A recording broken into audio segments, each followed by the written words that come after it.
আজি মই তোমালোকক শিকাম সাইন কস টেন থিটাৰ মান কেনেকৈ ওলাম 0 ডিগ্ৰী 30 ডিগ্ৰী 45 ডিগ্ৰী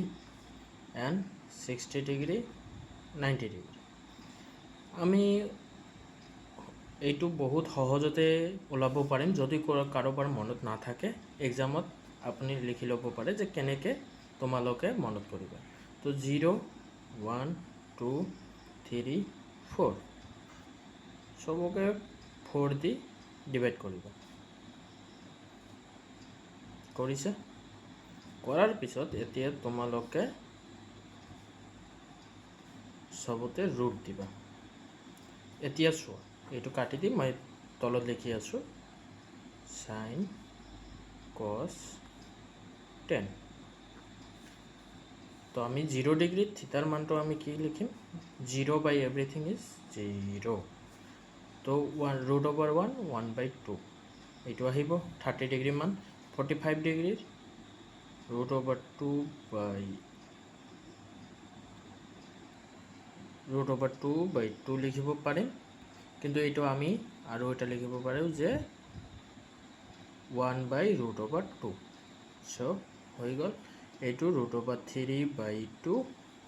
আর 2/2 মিন্স 1 হৈ গ'ল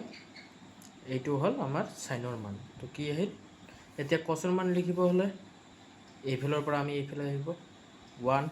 তাৰপিছত আছে √3/2 তাৰপিছত আছে 1/√2 তাৰপিছত আছে 1/2 এতিয়া আহিব 0 ওকে 10ৰ মানটো আমি ওলাবৰ কাৰণে এইটোৰ পৰা এইটো ডিভাইড কৰিব লাগিব এইটো সিম্পলি ডিভাইড কৰি দিব তো এইটো ডিভাইড কৰিলে কি আহিব 0 এইটো ডিভাইড কৰিলে 1/√3 ইয়াৰ পৰা এইটো ডিভাইড কৰিলে 1 এইটো আহি যাব √3 এইটো আহিব ইনফিনিটি